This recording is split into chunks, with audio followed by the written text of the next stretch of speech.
Salutations à toi, c'est l'APC. Oh, j'ai oublié de mettre ma bague. Ma bague porte-bonheur qui est juste là.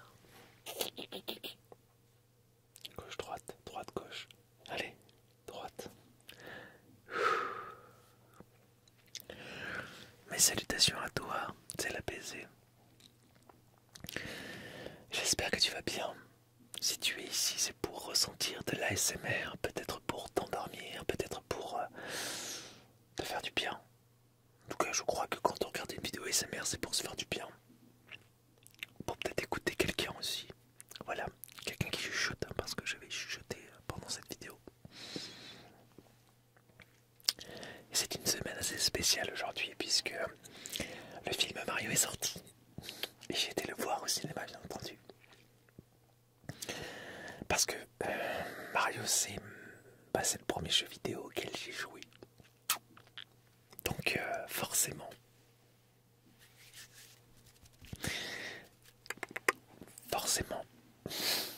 j'étais obligé d'aller le voir au cinéma. Mais avant, je voulais te parler d'une expérience que j'ai vécue quand j'étais petit. C'était en 1993 pour être exact. J'avais été au cinéma avec mon grand-père et on avait été voir ensemble la première adaptation de Super Mario. Alors je sais, alors attendons. Beaucoup de personnes lui crachent dessus à ce film. Et je trouve ça dommage. Parce qu'effectivement, c'est un film qui ne respecte pas forcément trop l'univers de Mario. Mais il a eu ce pouvoir sur moi de me dire, à mon moi tout petit, eh bien, que Mario existe et qu'il habite à Brooklyn et que je pourrais potentiellement le croiser. Donc, il a permis à moi, petit Julien, ou petit apaisé c'est mieux, de me dire, bah écoute, voilà, Mario il est vrai, c'est un vrai mec qui a Brooklyn et du coup peut-être que le film que l'on voit, eh bien, ou peut-être que le jeu vidéo auquel on joue est inspiré directement de la vie de ce mec. Voilà, c'est ce que je me disais à l'époque. Et je l'ai regardé il y a peu de temps parce que, figure-toi qu'il y a une réédition. Alors, j'ai bougé le micro ou pas, je sais pas. Bref, c'est pas grave. Il y a une réédition de ce film et j'étais obligé de me le procurer parce que il est quasiment pas trouvable en fait. Donc je me dis que voilà, je l'ai fait, je l'ai acheté. Je suis peut-être le seul à le faire, mais il me le fallait absolument parce que pour moi c'est une Madeleine de Proust. C'est surtout un film. On va dire que c'est un plaisir coupable, c'est ça? Ouais. Mais j'étais obligé de me procurer cette version Blu-ray de Super Mario. Mon de Dieu. Il y a un casting de folie quand même dans ce film. Il faut bien en prendre compte. Et même le casting des doubleurs est exceptionnel. Donc en soi, il avait tout pour réussir ce film. Mais, vous savez pourquoi il n'a pas marché ce film-là? Parce que Luigi n'a pas de moustache. Voilà. C'est la seule chose qui fait que le film n'a pas fonctionné. Voilà, donc t'as trois Blu-ray dedans, enfin t'as la version DVD, la version Blu-ray et un documentaire que j'ai pas encore regardé. Ah oui, Pita Peach, enfin Daisy, voilà, avec il me semble que c'est un Goomba ça, ou une tortue, je sais pas, une tortue géante, je sais pas. Bref, il y a plein de choses qui ne vont pas dans ce film, et pourtant j'ai tellement de plaisir à le regarder parce que ça me retransporte avec mon grand-père dans cette salle de cinéma. Alors je me rappelle à l'époque, je lui ai demandé ce qu'il en avait pensé, et lui il a fait ouf. Ouf. Je pense qu'il voulait pas me vexer. Voilà. Je pense, mais bon. J'avais yeux. Et bah, est-ce que réellement j'ai besoin d'en faire une critique? Non. Voilà, c'est un film, c'est what the fuck. Si je devais le décrire ce film, c'est what the fuck, mais ça me fait rire. Même encore aujourd'hui, je rigole. Réellement, je rigole. Parce que c'est drôle. Et finalement, c'est pas très loin du scénario du nouveau Mario. On y retrouve des similitudes, c'est ça qui m'a fait encore plus rigoler dans la salle de cinéma là en 2023. Donc dans ce temps-là, actuellement, il y a 3 ou 4 jours, mais bon, le temps n'existe pas sur Internet, sur YouTube en particulier. Mais c'est marrant. Voilà, j'ai regardé Super Mario Bros. Bon, ils sont servis du film au cinéma pour ressortir cette version. Hein. Et puis ça a marché, je suis tombé en plein dedans. Hein. Il fallait que je me le procure, je l'ai, je suis content. J'aurais adoré qu'il fasse un steelbook, mais bon. Ils se sont dit, bon, on va peut-être pas aller aussi loin que ça. Voilà. Donc j'étais tout content de... Je vais faire un peu d'ASMR si tu veux dessus. Des petits bruits comme ça.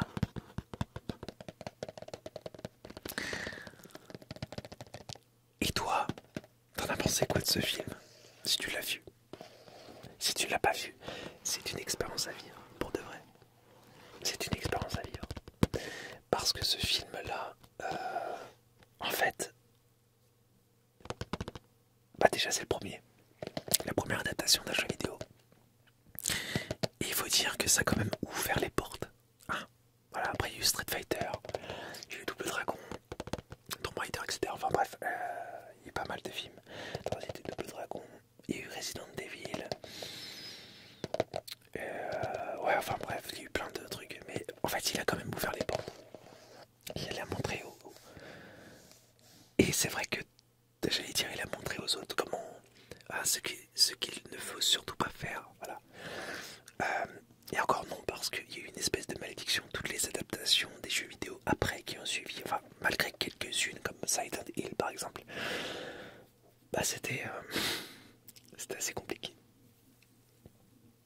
Mais en tout cas, il y a un film qui a suivi, c'était Street Fighter.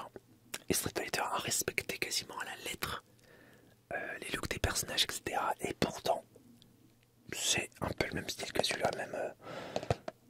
Je crois que j'ai. Alors. Il y a eu Mortal Kombat aussi, qui a été adapté. Bah, pour moi, c'est une réussite, tu vois, Mortal Kombat. Le premier Mortal Kombat, bien évidemment, pas le deuxième. Tiens, je te montre derrière. Avec leurs super chaussures qui les font sauter haut. D'ailleurs, je crois qu'ils sautent qu'une ou deux fois dans le film. Avec les chaussures. Donc, même ça, enfin, quand j'étais petit, je me rappelle, j'avais ressenti une frustration parce que j'allais mettre du temps à s'habiller en mode Super Mario Bros. Et les costumes sont pas forcément trop comme le jeu, mais après on se dit bon bah c'est beau, il y a les couleurs, il y a le code couleur et tout. Mais après, au-delà de ça, bah en fait, ils utilisent quasiment pas leurs chaussures qui font sauter haut. Parce que quand t'es petit, tu te dis ah ça y est, parce que je me rappelle les films des années 90, c'était ça, c'était plus lent à venir. Et quand ça venait, généralement c'était une explosion de tout.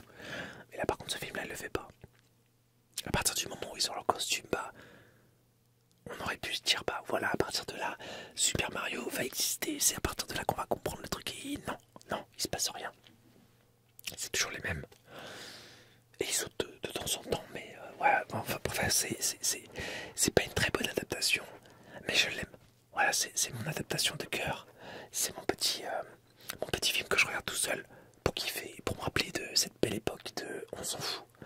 Et voilà, on se pose moins de questions et voilà, on s'en fiche un peu. Bref. Ah oui, puis je voulais te montrer ça. Ah, ça c'est un truc d'époque aussi. Ça date de quelle année ça? Oh, c'est ma grand-mère ça qui me l'a offert. Alors non, pas c'était pendant les vacances. Oh mon dieu, l'odeur, ça sent encore comme avant. Oh oui. Alors c'est une bande dessinée. Attends, je te montre. Je sais pas si je te l'ai déjà montré un jour. Mais en gros, c'est une bande dessinée. Le ring il reflète beaucoup. Voilà, c'est une bande dessinée de quelle année? Attends, je te dis ça tout de suite. Écrit à la fin, je pense. Même pas. Non, il n'y a rien de... Attends.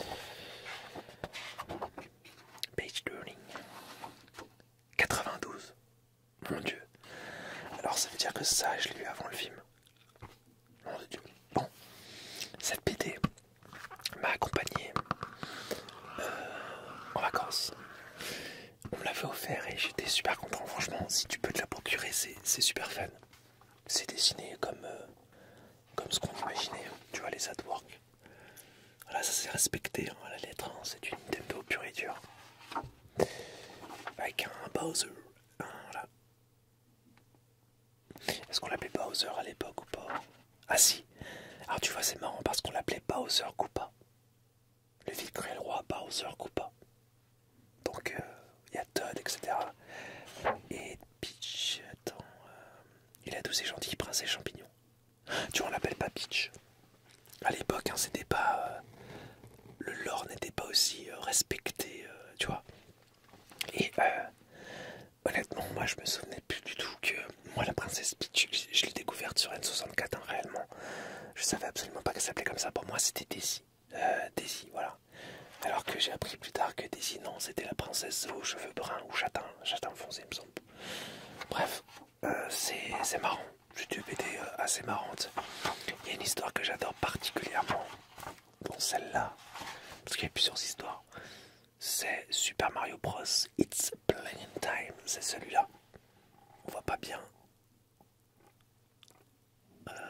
Est-ce que tu vois bien là? C'est cette histoire-là, de ce côté. En fait, en gros, cette histoire, je pense que tu peux la trouver sur internet. Ce qui est bien, c'est que tu le vois en fait, tu le vois avoir des game over. Et en fait, tu te rends compte que l'histoire de Mario, elle est plutôt triste parce que dès qu'il a un game over, bah, c'est un peu comme le film avec Bill Murray, où il recommence tout le temps sa journée. Et j'ai trouvé ça super marrant comme concept. Le fait est que à chaque fois qu'il se fait toucher, bah en fait, il revit sa journée. Parce qu'il a un game over, et puis c'est reparti, il reprend sa journée, etc. de plus en plus en mode j'en ai ras le bol et j'y vais de plus en plus à l'arrache, voilà, etc. Voilà. J'ai aimé, j'ai adoré. Tu vois, regarde, c'est trop, c'est génial. T'as des beaux dessins dedans et voilà, je voulais te montrer ce splendide ouvrage. Un peu comme je t'avais fait à l'époque. Enfin non, j'avais fait un peu plus en détail quand je l'avais présenté le Hyrule Historia. D'ailleurs, tu voudrais la revoir sur la chaîne cette vidéo parce que je l'ai pas remise en ligne. Tu me diras si tu veux que je la remette en ligne. Ça, typiquement, j'adore ce genre de. Et je me rappelle combien de fois j'ai dessiné. Attends, hop, on va essayer de. Voilà, charge. Tu vois combien de fois j'ai tenté. Enfin, ça, je l'avais déjà. Je l'ai même dessiné. Ça, je me rappelle la couverture, j'avais dessiné. Enfin, bref, c'est. Puis t'avais un autre numéro de. Je sais pas trop quoi que j'ai jamais eu. Je crois qu'il faut une plainte, la BD Game Boy. En vente partout. Sauf là où j'étais, parce qu'on l'a jamais trouvé. Combien ça coûtait ce machin? Y a pas le prix. Y a pas le prix, c'est dommage. J'aurais bien voulu voir en francs comment ça coûtait. Donc oui, là, on va parler de Mario, Super Mario Bros. The Movie qui est sorti. Alors, bien évidemment, pour parler de Super Mario Bros, on va mettre une mini NES et des petits sons, des petits tweakers pour accompagner le tout. Alors, Super Mario Bros, une mini NES que je te montre de dos, c'est peut-être mieux de l'avoir de façade comme ça. Voilà, très belle, je t'ai fait une vidéo ici là-dessus. Oh, j'ai remis sur la chaîne là. Bref, Super Mario Bros. Waouh! Que dire de ce film, mis à part que j'avais un sourire quasiment tout le long du film, des frissons dès le début, parce que la musique, parce qu'ils ont tout compris, parce que en fait on a tout ce qu'il faut dans ce film pour que on se sente bien, on se sente comme dans une couette, dans une couverture qui nous ramène à l'âge de 4-5 ans. Voilà, moi ça m'a ramené à mon enfance. Ce film-là, pour moi, est parfait. Alors bien évidemment, c'est une publicité d'une heure et demie, comme beaucoup le disent. Oui, parce que c'est une publicité plachin pendant une heure et demie de Super Mario. Mais on s'en fout. Tout est là. Tout va bien. Ça va vite. On ne s'ennuie pas. Et même à la fin du film, eh bien, on a ce sentiment de... déjà, j'en voulais tellement plus. Et ça fait des années que ça m'est pas arrivé au cinéma. Je t'assure que ça fait des années. Ouais. Ça fait des années que ça m'est pas arrivé de me dire bah waouh, j'en veux encore. Quand est-ce qu'on aura la suite du coup? Alors, je suis impatient. C'est comme un jeu vidéo que tu kiffes, tu te dis c'est déjà terminé. Et ouais. j'ai fortement adoré ce film et ouais, j'ai... Que dire de plus? J'ai pas envie de spoiler, malgré le fait que dans la bande-annonce, il y a énormément de choses qui ont été spoilées. Je trouve que c'est dommage.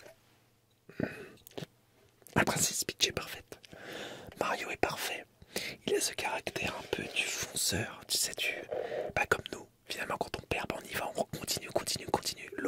En fait, je trouve plus le mot. Il a ce désir de vouloir tout le temps gagner. T'es un peu... En fait, il me fait penser vraiment à l'état d'esprit du joueur qui, quand il perd, il continue. C'est exactement ça, je ne trouve plus le mot, mais c'est à peu près ça. Je pense que tu comprends ce que je veux dire. Si tu ne comprends pas, c'est dommage, mais je ne peux pas m'exprimer mieux que ça. Voilà, je ne trouve pas mes mots aujourd'hui. Je suis ému parce que je parle de Super Mario. Tu te rends compte? Ce film-là, ça fait des années que je l'attends.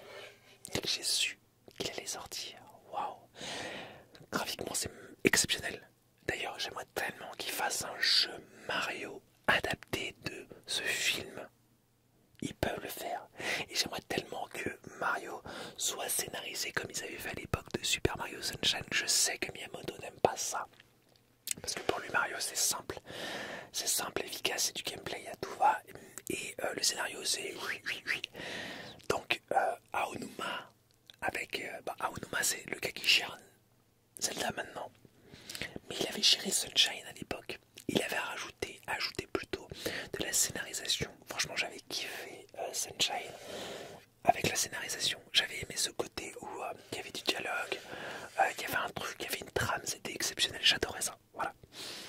Et après, en fait, Miyamoto, il est un peu tapé sur les dents en lui disant attends, ça c'est pas Mario. Alors, tu fais ça si tu veux avec Zelda, mais t'arrêtes de faire ça avec Mario. Donc, du coup, après, c'était terminé. Et c'est dommage. Parce que moi, j'aime ce côté un peu où il y a un... Comment on dit ça? Où il y a un scénario, où il y a des explications. J'aime qu'on explique les choses. Voilà. Après, c'est bien aussi de faire jouer son imagination, etc. Mais de temps en temps, un petit Mario scénarisé, hein. Et pourquoi pas utiliser ce film pour ça, tu vois? Ça serait cool. Sinon, mis à part cela, ouais, les personnages, Bowser, exceptionnels. Avec sa petite musique, pichu. J'arrête de spoiler. Arrêtons. Mais bon, bref, il y a des choses qui sont géniales. Tout est bien. J'ai passé un agréable moment. C'est toujours pas redescendu alors que j'ai vu le film mercredi alors que là on est... j'enregistre là aujourd'hui vendredi et elle sort vendredi parce que je suis comme ça. Parce que j'avais pas le temps. Mais je voulais absolument t'en parler. Et donc voilà. Que dire de plus, mis à part que c'est une formidable expérience et que je te conseille vivement d'aller voir ce film tant qu'il est temps d'aller le voir au cinéma aussi. On va peut-être essayer de le tester en 4DX d'ailleurs parce qu'il y a moyen que ce soit plutôt fun en 4DX. On verra ça plus tard. Parce que mine de rien, le 4DX ça coûte un peu cher. Mais bon. Donc j'ai adoré. Je mets pas ça au même niveau que l'adaptation de 1993, attention. Pas du tout. Là, on est... Même si le scénario ressemble beaucoup. Hein. En fait, le fond et la forme y est. Tout y est. Tout est parfait pour te faire vivre une expérience exceptionnelle. Ou plutôt une expérience plutôt amusante. Voilà. C'est drôle. C'est cool. T'as des frissons. Enfin, si tu aimes Mario, tu auras des frissons. Tu vas kiffer. Tu vas peut-être avoir une petite larme. Non, j'ai pas eu de petite larme. C'est pas vrai. J'en ai pas eu. Mais j'ai adoré. J'ai adoré. Vraiment, ça faisait longtemps que j'avais pas ressenti ça au cinéma. Et c'est Mario qui me le fait vivre. Merci à toi Mario. Maintenant, on sait que ça marche parce que il cartonne le film. Il va cartonner ce film, c'est sûr. Mario, Nintendo, Shigeru Miyamoto, faites-nous un film Zelda. Parce que chronologiquement, logiquement, premier film c'est Mario. Second film c'est The Legend of Zelda. Faites-nous un Zelda s'il vous plaît. S'il vous plaît. Et cette fois-ci par contre le scénario, Il faut qu'il soit exceptionnel. Je veux une trilogie, je veux pas qu'un film. Je veux une trilogie Zelda. Préécrite, etc. Il y a tellement de choses à faire avec Zelda. Je veux voir Link, je veux voir Zelda. Je veux que ça soit en image de synthèse aussi. Je veux pas du live. Surtout pas de live. Non. On veut de l'image de synthèse exceptionnelle. Voilà, un truc ultra cool. Je veux Zelda maintenant. Allez-y, c'est bon. C'est bon, on y est. Allez, là, le cinéma est ouvert pour vous, Nintendo. Et vous avez créé ce qu'il faut, Nintendo, Entertainment, je sais pas quoi. Enfin, vous avez créé une production pour les films. Alors, allez-y maintenant. Sortez-nous des super films. C'est tout ce que je veux. Bon, allez. J'arrête de te raconter des bêtises. J'espère que ça t'a fait du bien. J'espère que ça t'a procuré de l'ASMR. Moi, je veux ton avis de ce film, absolument. Alors, tu vois, là, je suis pas très apaisé. Bon, on va dire que c'est Julien qui fait la vidéo et que l'apaisé est un peu parti durant cette vidéo. Mais en même temps, c'est le cœur, l'enfance, c'est tout. C'est mon doudou. Voilà, j'ai été voir un doudou. Je me suis blotti contre lui. C'était bien, c'était exceptionnel. Allez, nos chemins doivent se séparer, mais je te le promets. Je reviendrai. À très bientôt et merci.